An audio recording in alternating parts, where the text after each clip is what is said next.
So the next thing I want to show you guys, the crown jewel. I got my Boss 9. Look at that thing. So here's some stats. 600 cubic inches, 4.6 inch stroke, 4.5 inch bore. It's 10 liters, 947 horsepower at 7,000 RPM. Billet Specialties front drive. It's got Holley's Hall effect sensor here. I wanted it to be different. Obviously a Boss 9 engine is different anyway, but I wanted it to be more different. And so they use a Hall effect sensor, and I've been corrected. It's coil near plug. I think it's coil unplug. It's right there. Anyway, coil near plug, which even makes it look bigger, taller, wider. The Jon Kaase stack injection here. It's beautiful. While I was at his shop, I had him sign it for me. And I think now is a good time to demonstrate the sound it makes.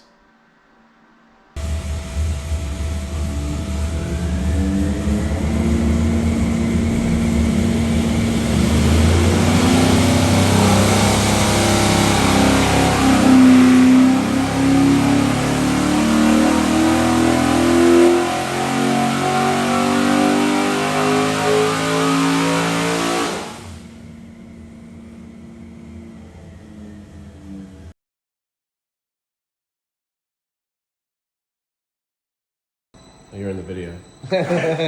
No, it's fine. Yeah, that's the front E-frame I was telling you about with the oh my god, look at that thing. Jesus. With the accessories, that's the word.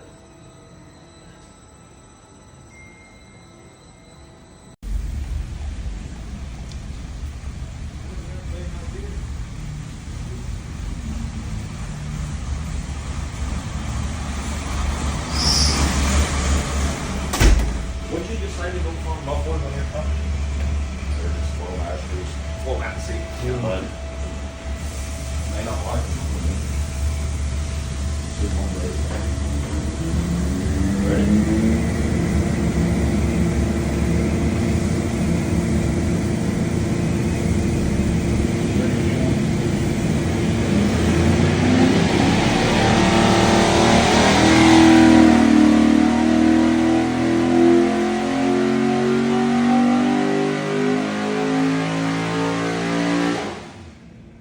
I gotta have a pull in the back for that. Holy shit balls. Oh my god.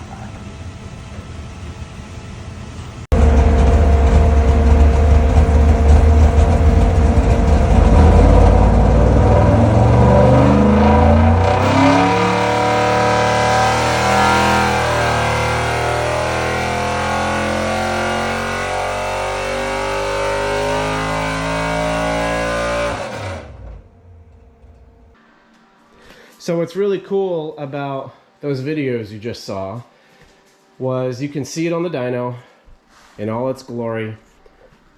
And then they have this box that the exhaust feeds into that's literally a muffler. It's 5 feet tall, 5 feet wide, 5 feet deep, and it's literally a chambered muffler. And that's what you heard. What are you doing? Huh?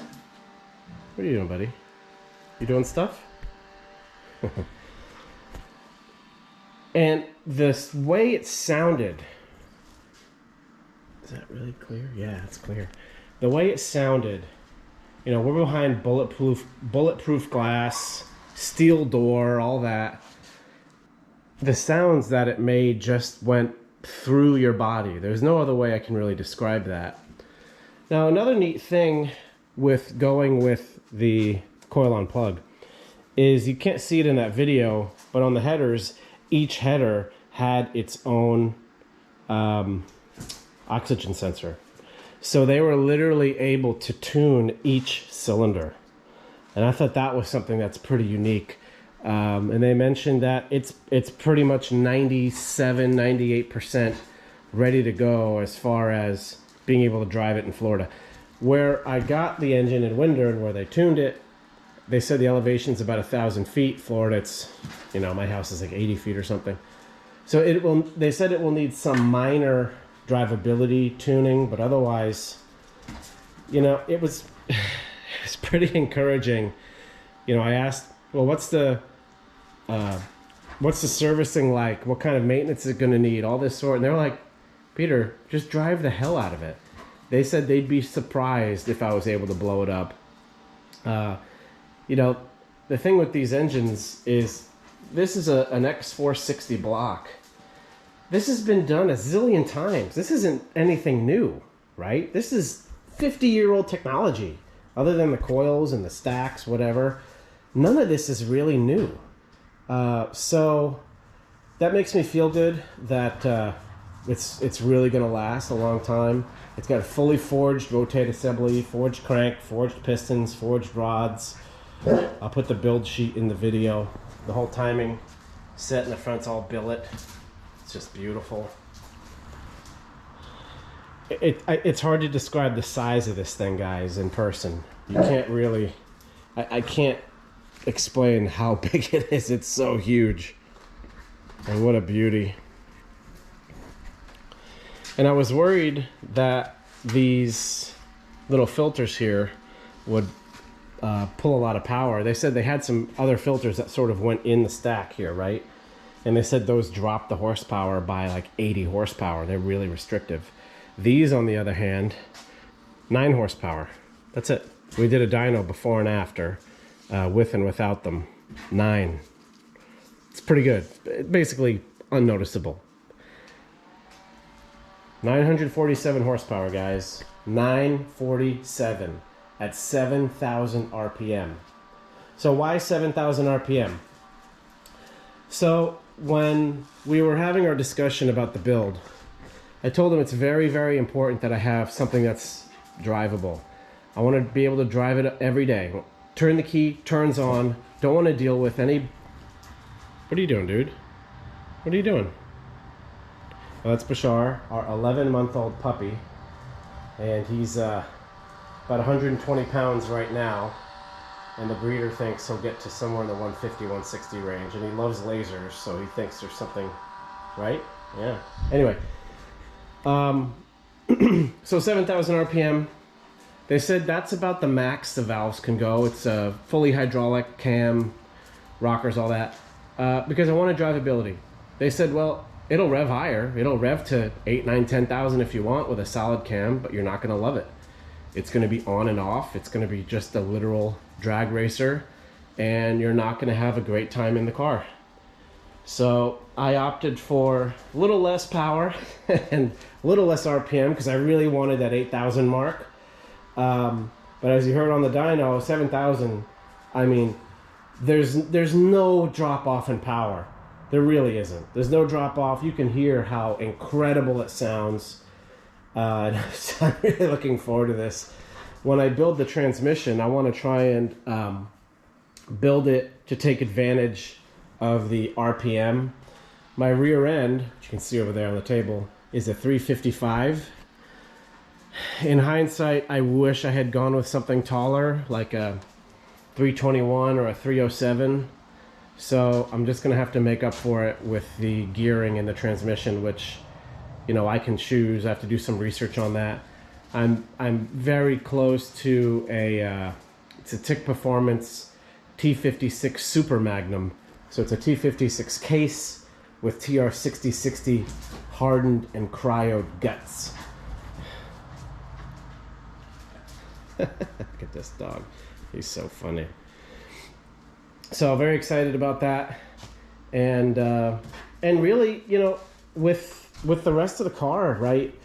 Once I do a couple of other things, you know, get the scoops molded in. I'm going to try the all-metal stuff. I've got all these dimples that I put in it like a dumbass, which I'm going to have to get out. There's some minor gaps in things. Guys, I think that's going to be about it with the body. I don't have the skills. I don't have the know-how, the experience to make it look like a professional job. I don't. I can get it as close as I can. I don't have this, I really don't have anyone to mentor me, really, to show me what to do, how to make this stuff work. When Barry was here, the stuff that he did with a 2x4 and a couple sockets, you know, blew my mind that I never would have considered, right? So I'm going to get the gaps as close as I can, right? Get everything as close as I can, bolt it all down, and I'm going to grind off all this black, shoot it with the epoxy primer. I was able to find a really incredible original dash. Just got some minor surface rust with the original paint. Hey, buddy. Because my original one is just covered in rust. You know, it was sandblasted, and then I, like an idiot, I didn't paint it. But anyway, so I got another one. So I'll get that mounted. I did find a fiberglass original Boss 302 wing for the back. So it's pretty heavy, but it doesn't dip in the middle, and I really like that look. I will do louvers, so I guess I'm gonna have to get those so I can drill and put the dash in. Oh, I did get my seats, so you can't tell what those are, but those are Dodge Charger wide body Hellcat heated and air conditioned seats, and those are gonna go in the Mustang. I already mocked them up. They don't hit the ceiling or anything. They're a bit tall, so I won't be able to use the seat risers. But yeah, I'm gonna have heated and air conditioned seats in my car. I'll get them rewrapped with some Ford, you know, something Ford, so it doesn't say SRT. But I chose those because I really wanted the air conditioned seat aspect. I would have loved some new Shelby GT500 seats, but they're thousands and thousands of dollars. I got all these seats for 500 bucks. Everything works. I'll have to figure out how to turn it all on, and I can do that later. But this was just the cheapest, easiest way for me to get 10-way power seats that are heated and air conditioned. So I'm really excited about that. Now, I had mentioned, I think in another video, this scoop.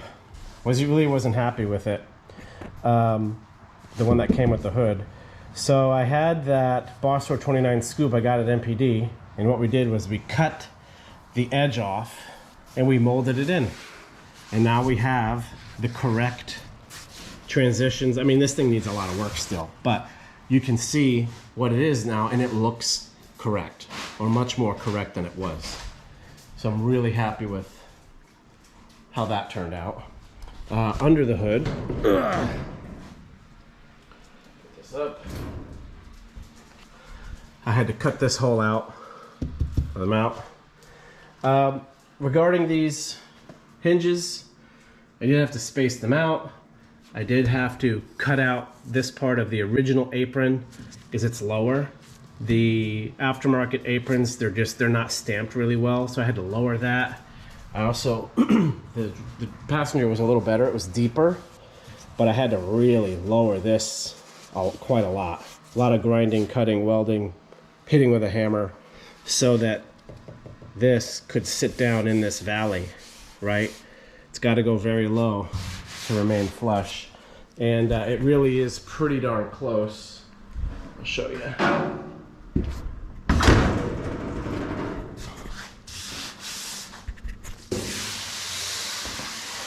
It's a little high here, tiny bit high. It's a low spot here, and it's high, low. That's a high spot, and I think I can shim the fender and get that stuff smoother. This a little high in the front, low in the back. It's sort of high-ish. Again, I think I can fix all that with shims. I don't know yet. We ended up using the original cowl, the NPD one. It was just so far off, it was totally unusable. These holes don't not line up perfectly. And they line up, you know, sort of okay. Not perfect. Don't care. Not going to deal with it. I hate this gap. That's something that I will have to... All of them are like this. They just go... They don't curve, right? They just go... And I noticed that on the passenger side ones, and they all do that. But overall, really happy where it's at right now. I'm happy I got this monster finally. Was worried about this during the whole pandemic. I wouldn't be able to get my engine. I got my engine. Oh my God, look at this monster. What do you think? You got a toy there, huh? Gonna give me that? Go. Do that all day. Anyway, I'm gonna get back to it. I thought I had a problem with my compressor, but I don't know, it's working now. So I'm gonna get in here and start welding from the inside. See how that works. Hopefully it does. Hopefully it works the way I think it's going to. And I'll make a new video on my findings. Thanks for watching, guys.